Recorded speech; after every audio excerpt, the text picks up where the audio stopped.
Hello. Hello. Hi. How are you? How are you? Good. How are you? I'm good. Thank you for taking the time. I really appreciate Sure. it. Absolutely.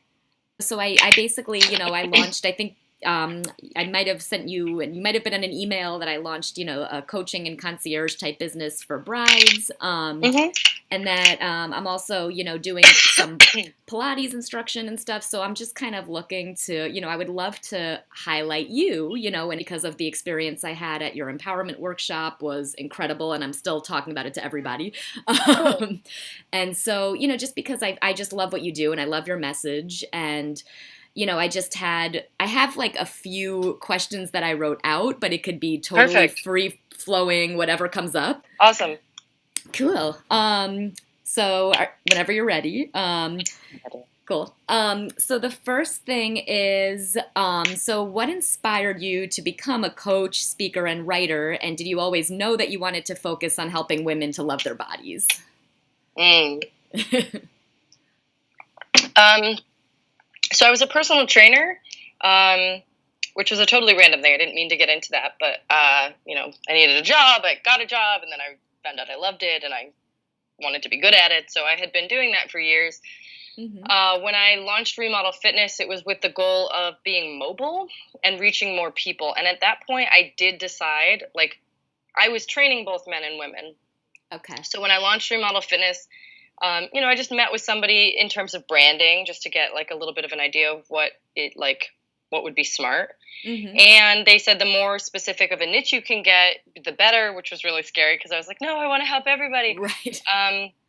But as soon as I started to really sit down and think about it, it became clear quickly that I wanted to work with women specifically, and that I wanted it to be incredibly empowering, Hmm. because that's what I had loved most about personal training was the seeing women realize they could do way more than they thought they could do, and like finding the mental shift from what I look like to what I can do, Hmm. and how much that just freed them up in the world, to move differently and try new things. And it like started this chain of events. It was so inspiring and amazing. So that's what I wanted it to kind of be and offer.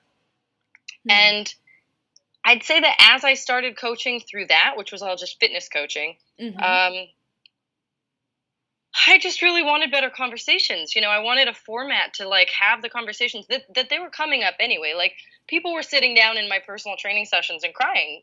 Like I'm that stuff sure. happens. You work out, your emotions move, and plus I was seeing those people, 2 to 5 days a week. Hmm. So stuff happens, and then even if they can hold it all together most of the time, when someone's standing there like paying all this attention to them, asking what's going on in this safe space, it would all come pouring out. And so I was like, I think that's what I want to be doing more of. And Hmm. that felt like it was missing from the online coaching piece. Hmm. So I started doing some research. I went to IPEC life coaching school Very with cool. absolutely no idea what I was getting into. It was amazing. It's the best thing I've ever done. But like, I didn't know what life coaching was. I had no idea. I had the two people I knew who had gone are like two of my favorite people. So Right. I was, Right. I was kind of like, all right, well, they said it's where you learn how to have better conversations with people. So I'm going to do it. And I didn't know if I would actually coach clients or not, the way that like life coaching kind of looks, but I do. I've blended it in with what I do now. Hmm. Um, I think it taught me a lot about how to interact with people, but also more importantly, it gave me the format to hold those conversations with some structure. So that Hmm. people knew, instead of like, okay, well, I don't want to be off topic. I know we should be talking about my workouts, but instead Right. this other thing. It's like, they know what they're getting now, and it's all structured around it. So Gotcha. that's kind of how it like tumbled its way into what I do now. I did not know any part of this ever. I'd say that my whole life I knew I wanted to, or that I enjoyed empowering people. Hmm. I think that's what I liked about personal training so much. Hmm. But I certainly didn't have the words to articulate that I wanted to help women love their bodies back then. Gotcha. That sort of was a natural immersion over the last decade. Right. Well, that's cool. It seems like it just kind of naturally from your fitness sessions with people, it just kind of Yeah. helped you to define what you were doing and made it, like you said, Yeah. more structured so you weren't going off topic and it was part of the whole thing. I love how, with a lot of your posts and on Instagram, and you're all about, you promote a lot of self-love and self-care and just being your authentic, true self.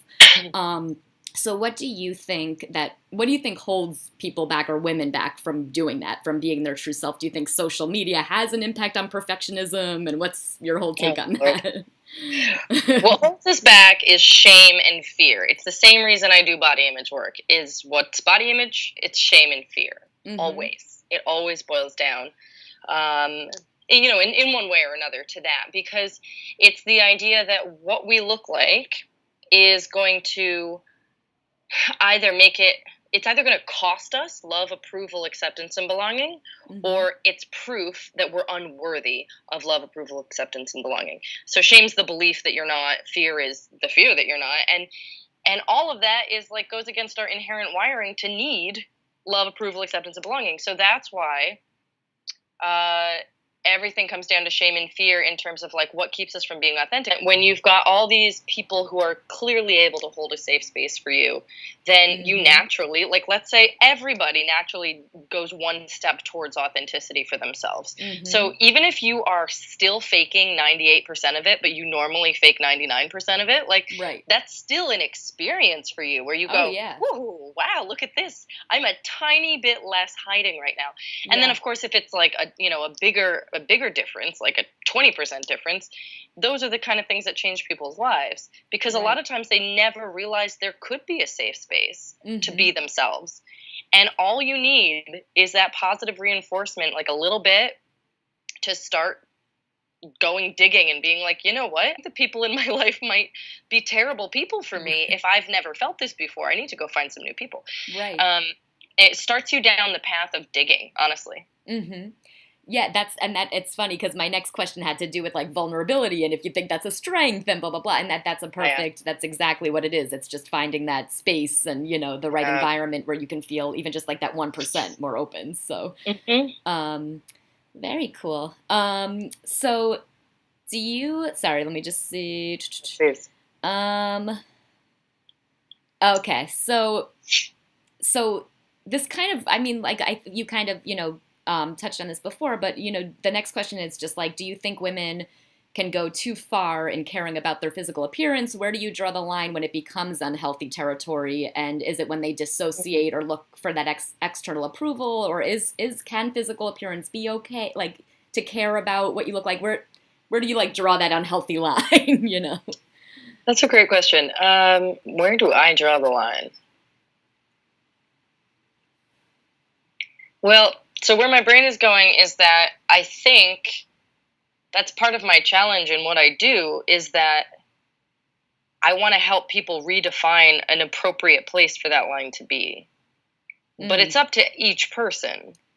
I just think we all kind of accept that we're here, which is right next door to an eating disorder. Yeah. You know what I mean? Healthy, I'm fine, but I'm on the other side of a really short and the spectrum's this big, and we're right here, Right.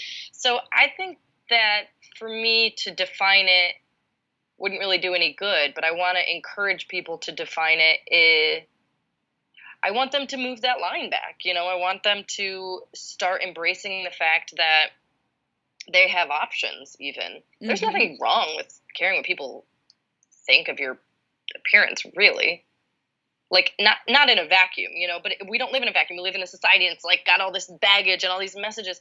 But I think that finding, when you do the deep digging to heal all that stuff, all that shame and fear, then a lot of times you can still care what people think. It just doesn't have the same weight anymore. Mm-hmm. It's mm-hmm. almost you deflate it. It's still there. I could still look in the mirror and be I don't like how I look in this top. Mm-hmm. But I don't look in the mirror and go, I'm disgusting. Nobody will like me. I'm in danger of people rejecting me from their tribe.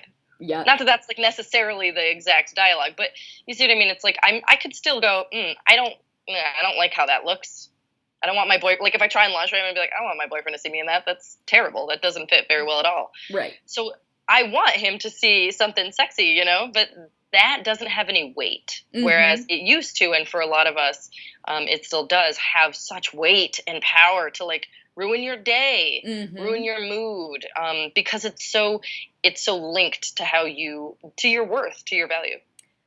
Very good. I love that answer, especially, especially nowadays in today's day and age, a lot of busy, ambitious women are just struggling to find the time to focus on self-care and fitness and nutrition. And how do you suggest that they get around that and find the time to make time for themselves? Find time to take care of themselves.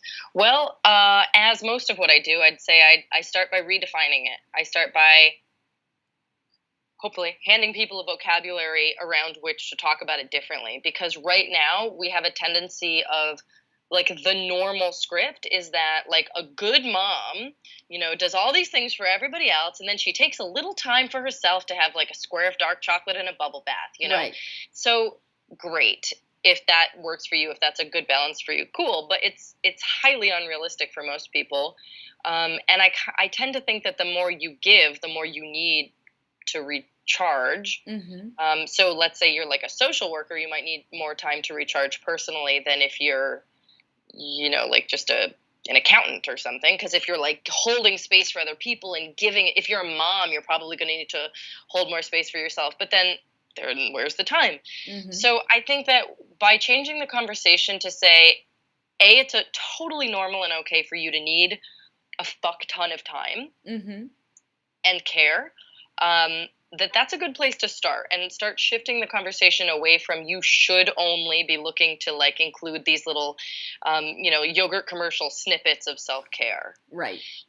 And then from there, also redefining the word self-care in the first place, because eating have you seen the, like, women laughing with salads? Oh, yeah. Okay, so Totally. eating a salad and laughing might be self-care for one person, and it might be an absolute torture session for someone else. Right. So it really has to be authentic. It has to align with what you truly need right then, and 24 hours a day you can be doing self-care. Mm-hmm. It doesn't have to be alone time is a part of self-care for most of us.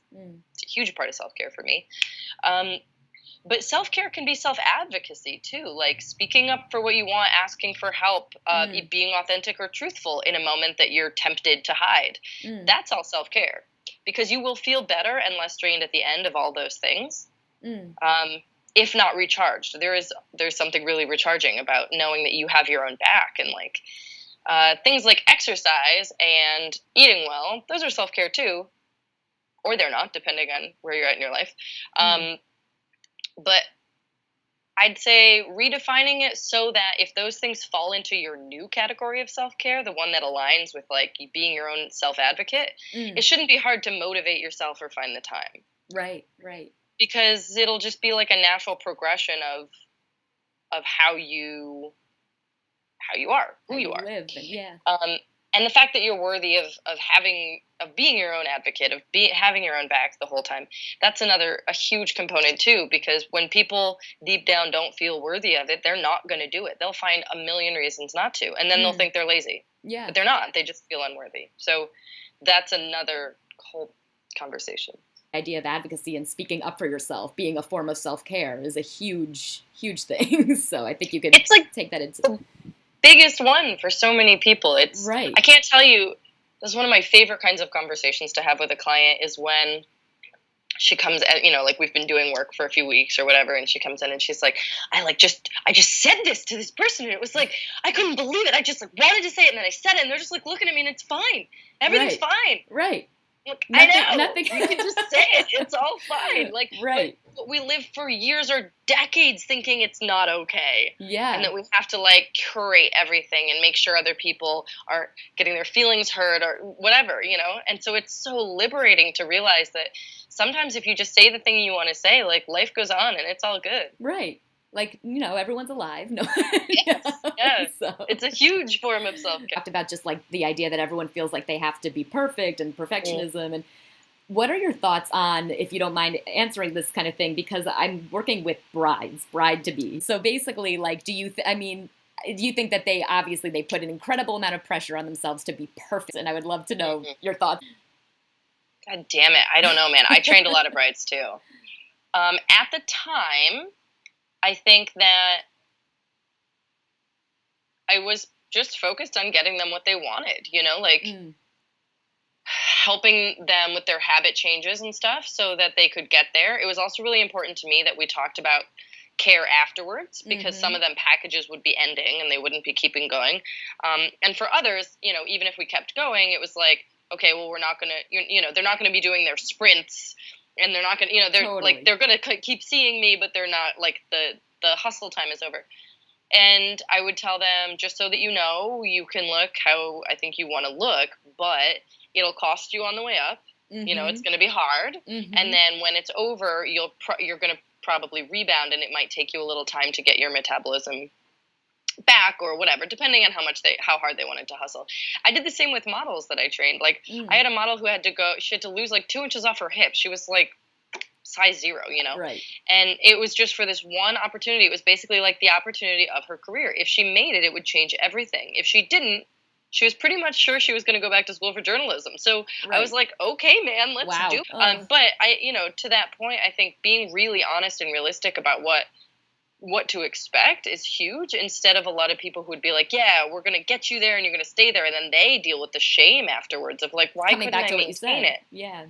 Yeah. So that's part of it, is like upfront, day one, like before you hand me any money, I'm going to tell you how this is going to end. If you follow everything I do, you're going to get the results you want, and then you will rebound. Are you okay with that? The other thing is like challenging them, if possible, to define why it matters so much that they look perfect in photos. It's not just like normal life. Because if you're like, well, why does it matter that you look like that in life? People start going, well, I guess, I want to get a good boyfriend. I think I'll feel more free and light. But no. This is about photos. It's always, so it's like, totally. It's a really specific thing. And if you could, or if people were open to it, I would say probably the best thing you could do is invite them into a conversation about which is more important and why, as far as like, if you were to give up time, like, let's say you're at a vineyard for your bachelorette party, and then your friend is getting her birthday, and then this thing, and then it's the wedding. So like, are you going to diet through all that? Are you going to like, right, get up early and go running, or are you going to just be hungover and enjoy your friend's birthday and your bachelorette party and stuff? So just kind of getting them really clear on the fact that they have options and they don't have to fall prey to this thing. Yeah, and then having them state for themselves, like being really honest with themselves, even if not with you, which things matter and which don't. Because a lot of times I'd have people come in and they'd be like, I don't know why, I couldn't stick to my diet. I was at this party and I just couldn't. I'd be like, you couldn't because you didn't want to. Right. It was probably a really fun party. Right. Yeah, exactly. Now, all of this having been said, if I got engaged, I might want to look great on my wedding day too. I don't know. It's really, you're swimming upstream. It's a really hard message to resist. Right. Yeah. So I totally get it. Like I tan for things when I'm like, like a photo shoot or whatever. Like I want to look my best on the days I want to look my best too. And so I get it. And it's challenging, but I do think there's a lot of probing to be done if people are open to it. Totally. And I think it all, like what you said before, it all comes back to just balance. So it's just a give and take, and just what are you okay with? What's enough? Yeah. Totally. What are you willing to trade? That's a great question to ask people. Like, what are you willing to give up to get what you want? If you want to look great on your wedding day, perfect. What are you willing to give up? Yeah, and it's not just like willing to give up dessert either, Sometimes it's willingness to give up like a bonding experience with people, or, staying up late and having whatever, time and but yeah, no, this was awesome. Thank you so much. Awesome. Right. Cool. Thank you so much. Cool. Have a good day. You too. Take care.